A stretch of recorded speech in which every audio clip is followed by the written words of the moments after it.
அண்மையில் ரஷ்யாவில் வேலைக்கு சென்றவர்களை அந்நாட்டு அரசு உக்ரைன் போர்க்களத்தில் போரிட பயன்படுத்தி வந்தது. இதேபோல தாய்லாந்து, மியான்மர், லாவோஸ் போன்ற நாடுகளில் அதிக சம்பளத்திற்கு வேலைவாய்ப்பு இருப்பதாக மர்ம கும்பல் அறிவித்தது. இதனை நம்பி ஏராளமான இந்தியர்கள் லாவோஸ் நாட்டிற்கு சென்றுள்ளனர். அங்கு சென்றதுமே தங்களது பாஸ்போர்ட்டுகளை வாங்கி வைத்துக் கொண்டு அந்த மர்ம கும்பல் சைபர் மோசடிகளுக்கு அடிமைகளாக பயன்படுத்துகின்றனர். அடிமைகளாக சேர்ந்தவர்களுக்கு சைபர் மோசடி குறித்து பயிற்சிகள் வழங்கப்படுகின்றன. பெண்களைப் போல போலியான கணக்குகளை தொடங்கி டேட்டிங் செயலிகள் மூலமாக இந்தியர்களிடம் பணம் பறிப்பதும், கிரிப்டோ கரன்சியில் பணம் பறிப்பதும் இவர்களுக்கு வேலையாக கொடுக்கப்படுகிறது. இதற்கு மறுப்பு தெரிவித்தால் உணவு தராமலும் ஓய்வெடுக்க நேரம் கொடுக்காமல் அடித்து சித்திரவதை செய்யப்படுகின்றனர்.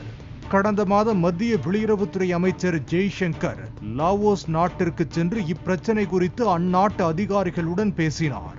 இதனைத் தொடர்ந்து லாவோஸ் கோல்டன் ட்ரையாங்கிள் சிறப்பு பொருளாதார மண்டலத்தில் அதிகாரிகளால் சோதனை நடத்தப்பட்டது.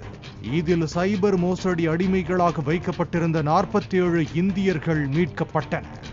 இதில் 16 நபர்கள் தமிழர்கள் ஆவர்.